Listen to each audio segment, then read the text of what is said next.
Estamos aquí celebrando esta Santa Misa a pocos metros de donde está enterrado San Francisco de Asís. Hoy, aunque es el lunes de la cuarta semana de Cuaresma, sin embargo, en este lugar se permite, excepto lógicamente los domingos de Cuaresma, se permite celebrar la misa de San Francisco. Por eso las lecturas de hoy no son las del lunes de la cuarta semana.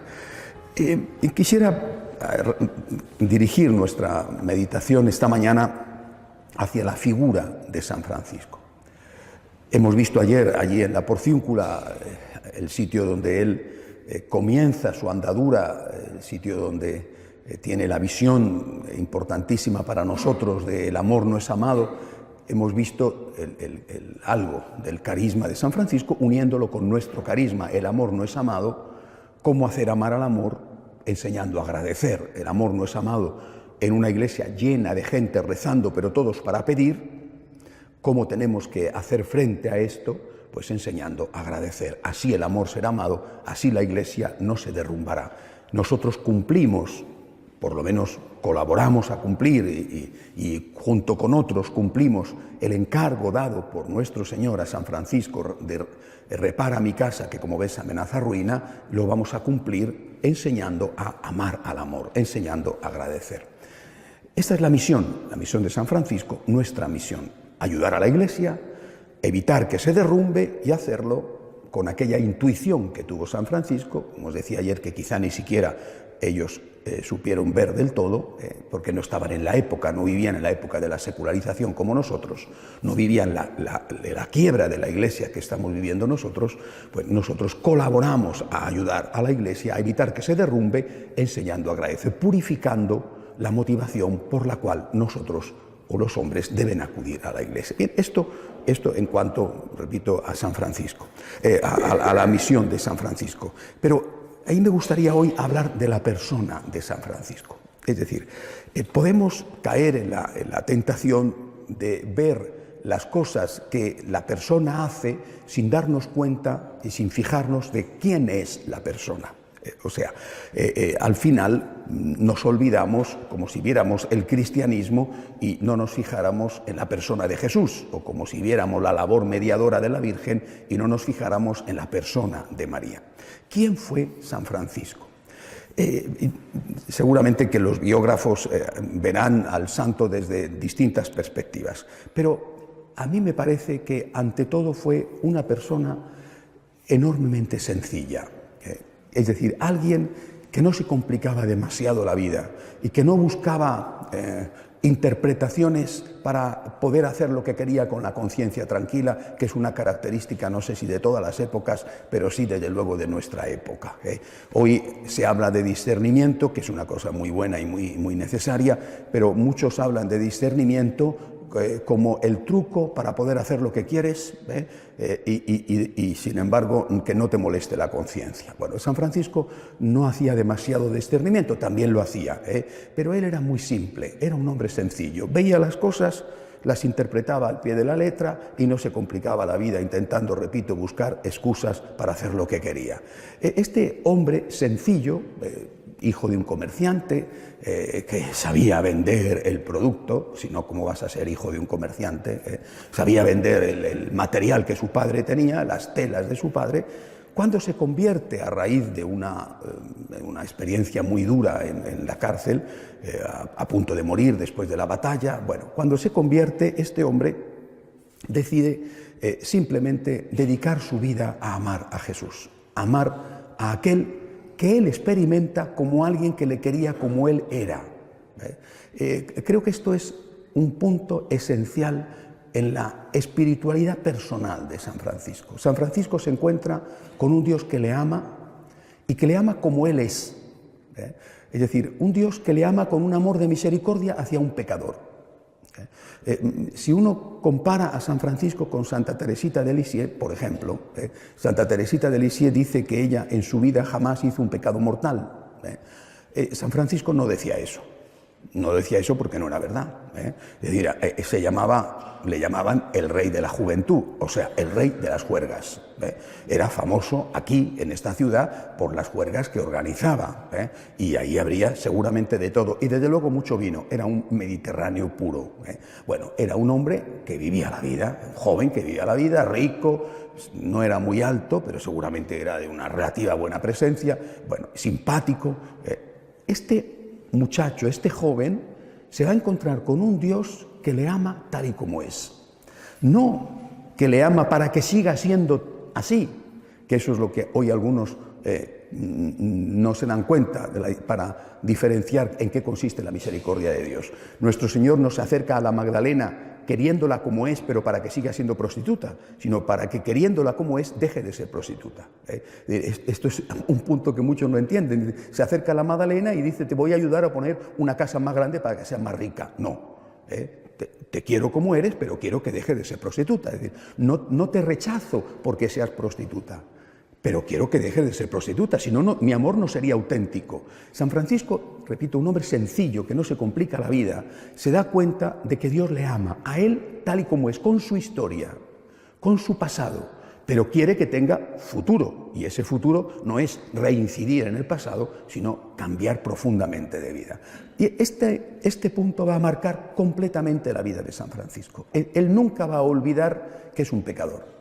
Nunca va a olvidar que fue un pecador, ya no hizo obviamente los pecados que hacía, pero él sabe que podría volver a hacerlos.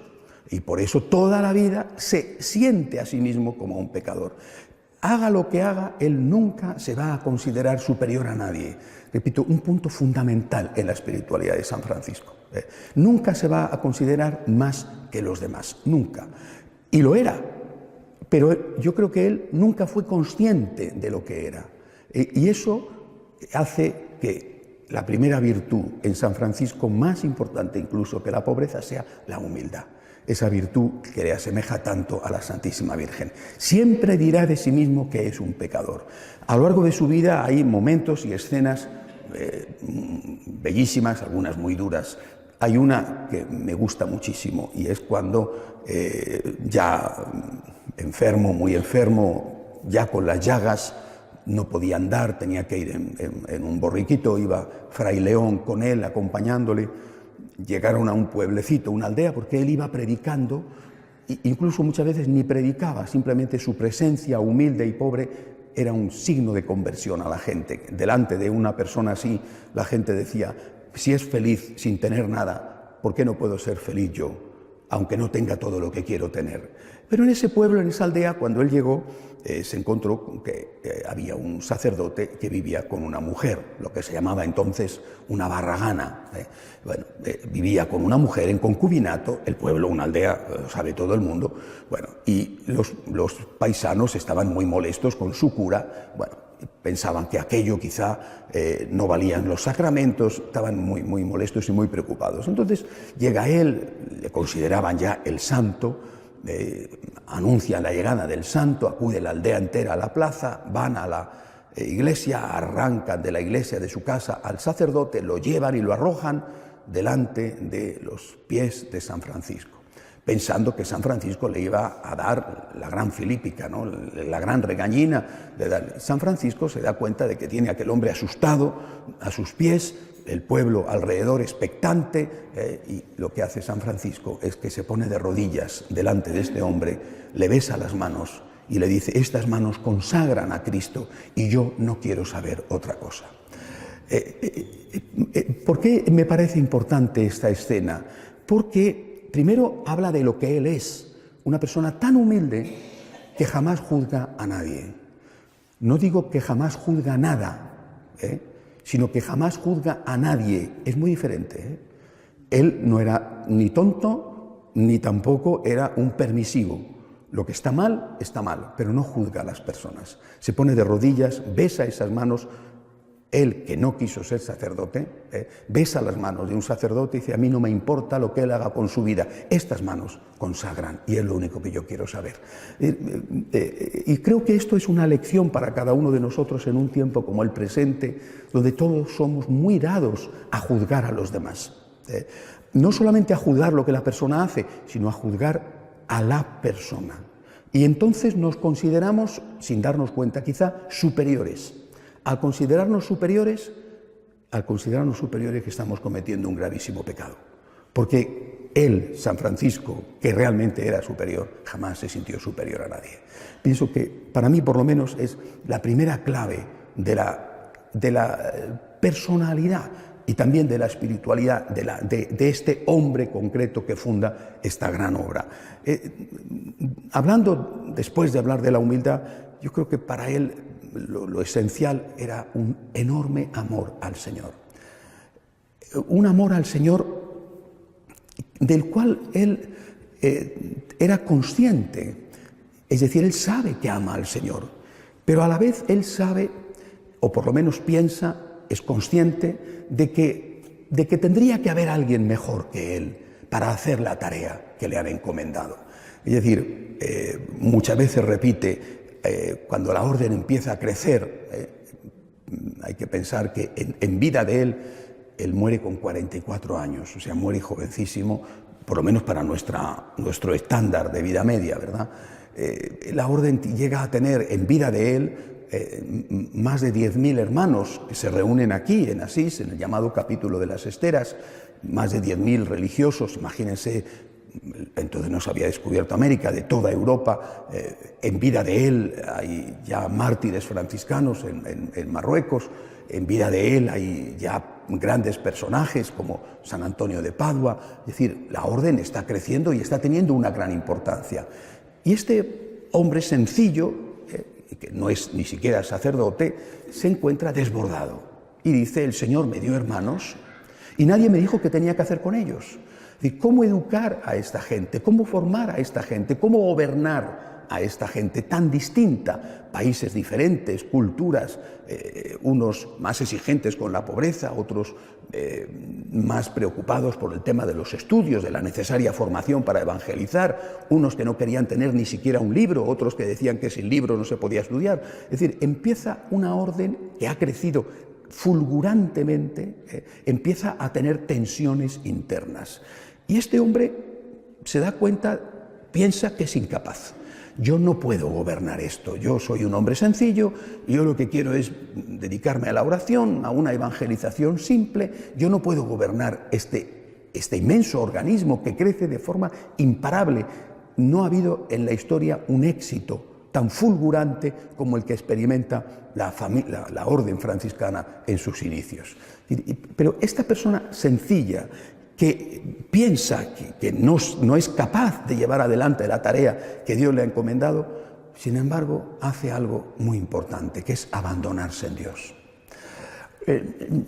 ¿Por qué destaco esto? Porque muchas veces nosotros, hablo de mí evidentemente, pero creo que todos nosotros, nos parece que no estamos a la altura de lo que se pide de nosotros, que tendría que ser una persona más santa, que tendría que ser una persona más elocuente, una persona mejor preparada, que no estamos a la altura. Y entonces damos un paso atrás y le decimos a Dios: tú necesitas a alguien o mejor en la santidad, o mejor en las cualidades gubernativas, o mejor en la formación, tú necesitas a alguien mejor. Y yo doy un paso atrás. San Francisco llevaba su humildad a aceptar equivocarse. Si tengo que equivocarme, me equivoco. Es decir, si fracaso, fracaso. No estoy aquí para tener éxito, estoy aquí para hacer la voluntad de Dios. Es decir, el Señor sabrá por qué me ha tenido que elegir a mí, yo no lo sé, pero yo estoy aquí para hacer la voluntad de Dios. Es decir, no estoy aquí para tener éxito, no estoy aquí para triunfar. Seguramente otros lo harían mejor, pero yo estoy aquí, mientras Dios quiera que esté aquí. Es decir, cada uno de nosotros tiene que decirle eso al Señor: aquí estoy, el día que mañana decida el Señor que ya no tengo que estar al frente de una escuela de agradecimiento, o que ya no tengo que estar coordinando una ciudad o coordinando un país, no pasa nada, ¿no? Ni me aferro al cargo, ni me asusta. Yo estoy aquí me han puesto, haré lo que tenga que hacer, otro seguramente lo hará mejor, pues cuando venga otro lo hará mejor o lo hará peor. Yo lo que tengo que hacer es dar mi parte, hacer mi parte del mejor modo posible. Por lo tanto, este hombre vive la humildad de una manera no solamente con respecto, digamos, a la interpretación de la palabra de Dios y sin complicaciones, sino también aceptando que él no era el mejor. Y cuando se lo dicen, él lo sabe y no le molesta. Aquí hay una anécdota que sucede en Asís, no sabría decir en cuál de las iglesias pasa, que uno de sus compañeros, de sus primeros compañeros, Fray Maseo, se encara con él, porque tenía celos, y se enfrenta con él y le dice: ¿por qué a ti?